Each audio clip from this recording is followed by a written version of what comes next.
iBond සාදරයෙන් පිළිගන්නවා degree craft LK channel එකට. ඉතින් මේ වෙනකොට අපි රිසර්ච් එකක් step by step කරන්නේ කොහොමද කියන කාරණාව කතා කරන ගමන් ඉන්නේ.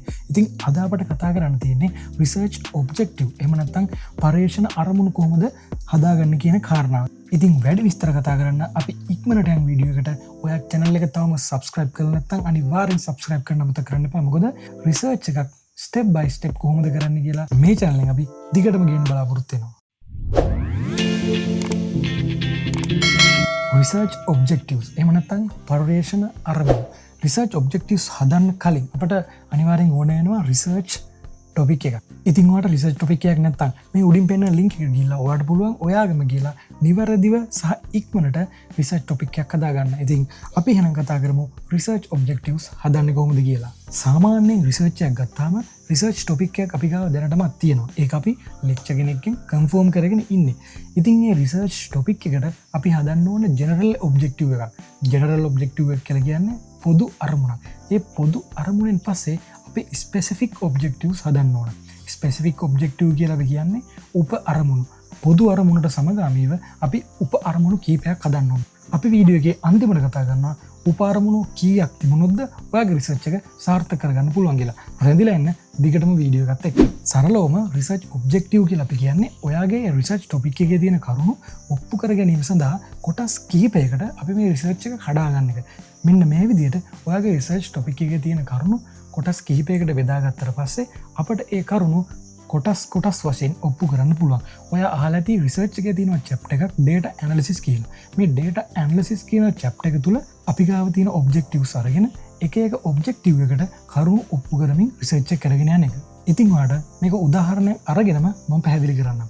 ඔයා හිතන්න ඔයා ට්‍රිප් එකක් යන්න ප්ලෑන් කරනවා දෙහිවල සත්තුවත්ත බලන්න. ඔයාගේ පොදු අරමුණ වෙන්නේ දෙහිවල සත්තුවත්ත බලන්න යන එක.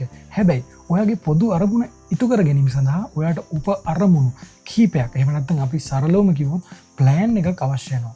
මොනවද ඔයාට අවශ්‍ය වෙන මේ උප අරමුණු? එහෙම නැත්නම් මේ ප්ලෑන්ස්. ඔයා කියනවා ට්‍රිප් එකක සහභාගී වෙන අයට 4:30 වෙනකොට මෙන්න මේ ස්ථානට ඇවිල්ලා ඉන්න. 5 වෙනකොට අපි ට්‍රිප් එක ස්ටාර්ට් කරනවා කියලා.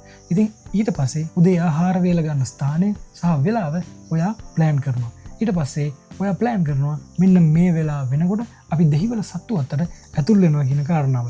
ඊට පස්සේ ඔයා ප්ලෑන් කරනවා දහවල් ආහාරය ගන්න ස්ථානය සහ වෙලාව. ඊළඟට ඔයාට ප්ලෑන් කරන්න සිද්ධ වෙනවා ඔයා දෙහිවල සත්තුවත්තෙන් එළියට එන්නේ කීයටද කියලා. ඊට පස්සේ ඔයාට ප්ලෑන් කරන්න සිද්ධ වෙනවා දෙහිවල සත්තුවත්තෙන් පසුව ඔයා ගමන් කරන අනිකුත් ස්ථාන මොනවද කියලා ඔයාට ප්ලෑන් කරන්න සිද්ධ වෙනවා.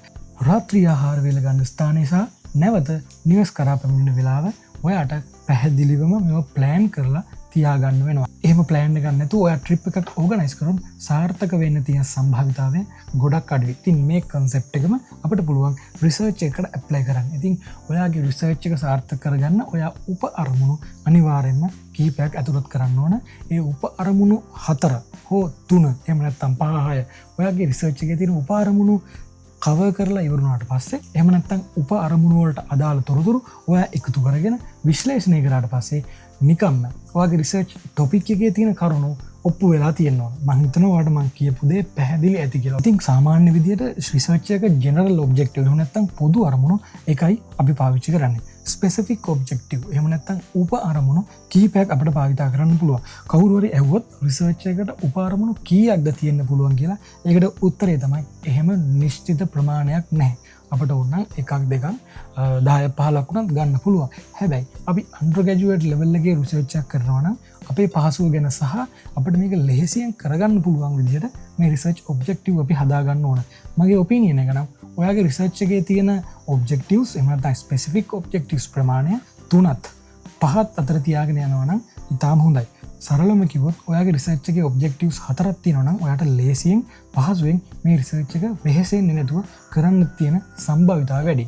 ඉතින් ඔයා මතක තියාගන්න ඕන තවත් සුවිශේෂී කාරණාවක් තමයි ස්පෙસિෆික් ඔබ්ජෙක්ටිව්. එහෙම නැත්නම් මේ උප අරමුණු සරල වෙන තරමට ඔයාට ඔයාගේ මේ රිසර්ච් එක කරගෙන යන්න ඉතාම ලේසි. ඇත්තටම රිසර්ච් ඔබ්ජෙක්ටිව්ස් හදාගන්නේ කොහොමද? මේක නම් ඉතාම ලේසි ප්‍රශ්නයක්. මොකද ඔයාට නිවැරදි රිසර්ච් ටොපික් එකක් තියෙනවා නම් AI tool එකක් use කරලා ඔයාට රිසර්ච් ඔබ්ජෙක්ටිව්ස් හදාගන්න පුළුවන්. රිසර්ච් ඔබ්ජෙක්ටිව්ස් හදාගන්න ඔයාට use කරන්න පුළුවන් AI tool මොනවාද? ඔයාට ChatGPT use කරන්න පුළුවන්, Cloud AI use කරන්න පුළුවන්, DeepSeek use කරන්න පුළුවන්, ඒවගේම Gemini AI use කරන්න පුළුවන්. මෙන්න මේ වගේ AI tool use කරලා ඔයාගේ research topic එක දීලා undergraduate level එකේ specific objective සහ general objective එකක් ඔයාලට නිර්මාණය කරලා දෙන්න ගියොත් පස්සේ එයාලා ලස්සනට ඔයාලට ගැලපෙන විදියට research topic එකට ගැලපෙන විදියට objectives නිර්මාණය කරලා දෙනවා. හැබැයි මේ objectives ඔයා එකින් එක කියවලා සරලව තේරුම් ගන්න ඕනේ. මේ objectives ඔයාලට achieve කරගන්න පුළුවන්ද කියන කාරණාව ඔයා පැහැදිලිව තේරුම් ගන්න ඕන. ඊට පස්සේ ඔයාලට හිතෙනවා නම් මේ objectives මගේ research එකට හොඳයි කියලා ඔයාලට පුළුවන් lecture කෙනෙක් ගාවට අරන් ගිහලා මේ research topic එකට අදාළව general objective එක සහ specific objective ප්‍රමාණය ගැලපෙනවද කියලා මේ ටික confirm කරගන්න. ඉතින් ඔයා research objectives confirm කරගත්තට පස්සේ ඔයාට තියෙන්නේ research එක start කරන්න විතරයි. අදට එනම් වීඩියෝ එක අවසන් කරන්නයි සූදානම් වෙන්නේ. ඉදිරියට අපි ගේන්න බලාපොරොත්තු වෙනවා ගොඩක් අමාරු කියන ඉතාම ලේසි රිසර්ච් ප්‍රොපෝසල් එක කොහොමද හදාගන්න කියලා. ඒ වගේම රිසර්ච් ප්‍රොපෝසල් එකේ ඉඳලා රිසර්ච් එකේ chapters දක්වා පිළිවෙලෙන් පිළිවෙලට අපි වීඩියෝස් දිගටම දානවා. රැඳිලා ඉන්න ඩිග්‍රී ක්‍රාෆ්ට් එකේ channel එකත් එක්ක දිගටම. එහෙනම් ඊළඟ වීඩියෝ එක හමු වෙනකන් අදට ගිහින් එන්නම්. ජය වේවා.